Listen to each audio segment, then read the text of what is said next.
નમસ્કાર દોસ્તો, જિંદગીની ગાડી ખૂબ ઉબડ-ખાબડ રસ્તાઓ પર દોડાવી, જિંદગીની ગાડી ખૂબ ઉબડ-ખાબડ રસ્તાઓ પર દોડાવી, ગામડામાં દોડાવી, શહેરોમાં દોડાવી, પણ એ ગાડી શરૂઆતમાં સ્ટેશન સુધી પહોંચી નહીં. પણ આ જે હાંકનાર પાયલોટ હતો, પણ આ હાંકનાર પાયલોટ જે હતો એ હારે એમ નહોતો. એને ગાડી ચલાવવાનું જ રાખ્યું, શરૂઆત જ રાખી, સતતતા રાખી, અને આ માણસ એક દિવસ ખૂબ ઊંચી જગ્યાએ અથવા તો એના સ્ટેશન સુધી પહોંચી જાય છે. મિત્રો, આ એવા વ્યક્તિની હું અત્યારે વાત કરી રહ્યો છું, જગદીશભાઈ ઉર્ફે બોબી. હિંમતનગર, નાનકડું ગામ વાડોલ ચડાસાથી આવીને હિંમતનગરમાં રહેલા એમના પપ્પા નાનજી કાકા, એ પરિવાર ખૂબ સરસ. જગદીશભાઈને હું નાનપણથી ઓળખું, મારા મિત્ર પણ ખરા. એકવાર એ મને મળી ગયા અને અમારા વિદ્યાપીઠમાં પણ આવેલા ને કે મારે લાઇબ્રેરી સાયન્સમાં એડમિશન લેવું છે. કોઈ કારણસર પછી એડમિશન ના લીધું અથવા તો કંઈક પરિસ્થિતિના કારણે એમને નહીં થયું. પણ મેં એમને એ વખતે પણ કીધું કે તમારી નોલેજ છે એ પ્રમાણે તમે ખૂબ આગળ જશો. અને મિત્રો, આજે એ એસબીઆઈની અંદર મેનેજર છે, સ્ટેટ બેંક ઓફ ઇન્ડિયાની અંદર મેનેજર. ખૂબ નાની ઉંમરમાં હોદ્દા પર પહોંચવું, ઉબડ-ખાબડ રસ્તાઓ, ઘણી બધી તકલીફોમાંથી પસાર થઈને એ જગ્યા પર બેસવું, સમાજ સેવા કરવી. મેં એક એવો કિસ્સો પણ સાંભળ્યો છે કે મારા સંબંધી જ નજીકના સંબંધી જગદીશભાઈ જોડે ગયેલા, તો એ ઊભા થઈને પહેલાં તો એ માજીને પગે લાગ્યા. તો મિત્રો છે, આ એમના સંસ્કારો.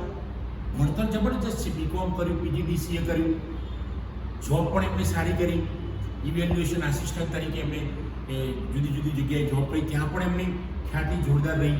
એમને કમ્પ્યુટરના ઇન્સ્ટ્રક્ટર તરીકે પણ જોરદાર કામ કર્યું. પણ એમની એક બીજી બાબત મને ખૂબ યાદ રહી ગઈ, આ નવી જનરેશને ખૂબ યાદ રાખવા જેવી છે, કે એમણે એવું નક્કી કર્યું કે મારે ફિક્સ પગારની નોકરી નથી લેવી, મારે નોકરી ફૂલ પગારમાં જ લેવી છે. એમને ઘણી નોકરીઓની ઓફર આવી પણ ના લીધી, અને એ નોકરી એમને જે પૂરા પગારની નોકરી સ્વીકારી, ઘણા બધા સંઘર્ષો, ઘણી બધી તકલીફો, ઘણી બધી આપણે કહીએ કે ન પૂછો વાત. એક માણસ બીકોમ થયેલો સામાન્ય દીકરો, સમાજનો, કોઈ પણ સમાજની વાત છે આનો, અને એ ખૂબ મહેનત કરીને ખૂબ આગળ નીકળી જાય છે. ત્યારે આપણને એમ લાગે છે કે હું મેનેજર, પણ મેનેજર બનતા પહેલાં, એ ત્યાં શિખર પર પહોંચતા પહેલાં જગદીશભાઈએ કેટલી ઠોકરો ખાધી છે. હું પણ જાણું છું, આપણે ઘણા બધા જાણીએ છીએ કે શિખર પર પહોંચવા માટે સીધા ચડી જવાય એવું નથી. લિફ્ટ હોય તો જુદી વાત છે, પણ જિંદગીના જે શિખર પર ચડવું છે ત્યાં કોઈ લિફ્ટ નથી મિત્રો. ત્યાં લિફ્ટ ચાલશે જ નહીં, ભવિષ્યમાં આવશે પણ નહીં.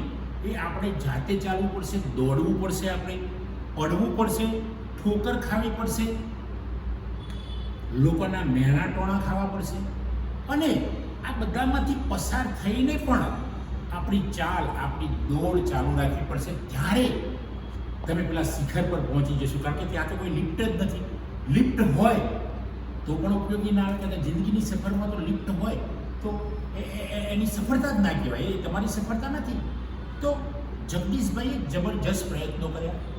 જગદીશભાઈનું ભણતર પણ જબરજસ્ત, કારણ કે ઘણા વર્ષોથી એ મારા મિત્ર રહ્યા છે, અને સરસ એમની પ્રવૃત્તિઓ પણ હોય છે. એ જ્યાં મેનેજર તરીકે કામ કરે છે, એ કામમાંની સેવામાં પણ મેં ઘણા બધા લોકોની મોઢેથી સાંભળ્યું છે કે ખૂબ સરસ બેન્કિંગની સેવાઓ કરે છે.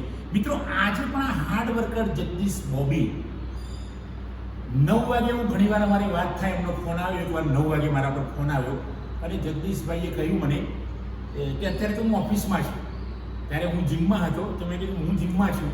તો મિત્રો, આ તમે વિચારો કે માણસ 9 વાગ્યા સુધીમાં ઓફિસમાં બેસતો, કે જે લગભગ મને ખબર છે ત્યાં સુધી 9:30 વાગે જે ઓફિસમાં પહોંચી જતા હશે, લગભગ 12 કલાકની ડ્યુટી કરતી વ્યક્તિ કેટલી હાર્ડવર્કર હોય છે.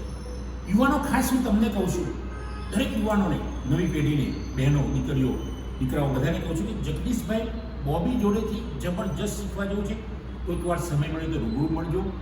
એ અત્યારે એસબીઆઈમાં પાટણ શહેરમાં નોકરી કરે છે, અને એમનો અચાનક અત્યારમાં સવારે જ ફોન અમારી વાત થઈ તો ચાલુ ગાડીએ પણ મારી સાથે વાત કરતા હતા, સમય નથી રહેતો ઓફિસમાં જતા.